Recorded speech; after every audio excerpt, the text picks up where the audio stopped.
on raconte qu'il y avait le sabbat de Novardok. Le sabbat de Novardok, il était, Rabbi Yosef Yuzel, c'était un Ish Kaon de Kadosh. Il avait 400 yeshivot avant la guerre. 400 yeshivot, il y avait en Europe de yeshivot de Novardok. Il ramassait l'argent pour les yeshivot. Il allait de ville en ville.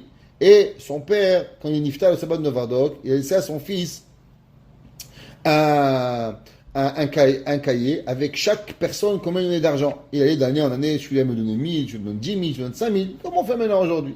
Alors, quand il nifta le sabbat de Novardok, son fils, il a pris la place. Il allait chez un homme qui donnait 100 000 roubles.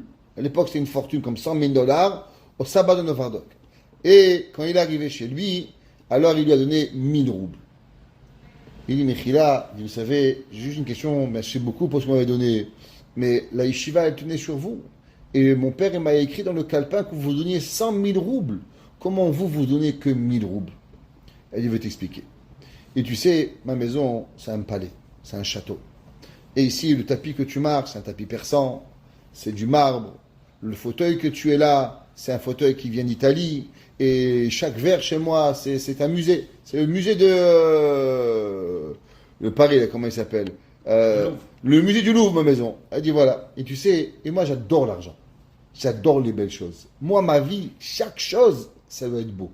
Une fourchette, un couteau, un verre, une nappe. C'est le musée du Louvre chez moi. Chaque chose qui rentre ici, il est réfléchi et on dépense l'argent qu'il faut pour que ça arrive. Et j'adore l'argent. Tu sais pas combien j'aime l'argent.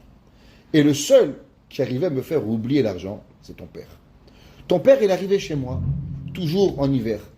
Et le sabbat de Novardok, il était toujours en train d'étudier. Et il arrivait, le pauvre, il ne se rendait pas compte. Mais quand il arrivait chez moi, généralement, il ne faisait même pas attention. Il était vieux, il ne remarquait rien.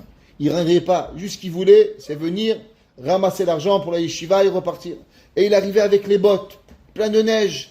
Et il salissait le fauteuil. Et le pauvre, mais il ne se rendait pas compte. Mais moi, quand je voyais cet homme-là, qui arrivait, mais il n'a rien remarqué, ni le fauteuil, ni le tapis, ni rien. Il était totalement absorbé dans sa yeshiva. Il arrivait, il parlait de Torah, et il rentrait, il sortait.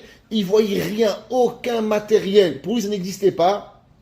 Ça m'enlevait de mon cœur la ta'avat mamon, et je l'ai 100 000 roubles. Je dis, toi, tu es arrivé, tu as enlevé les bottes, tu as fait un compliment sur le tapis, tu as fait un compliment sur la chaise, tu as fait un compliment sur les verres. Donc tu aimes l'argent.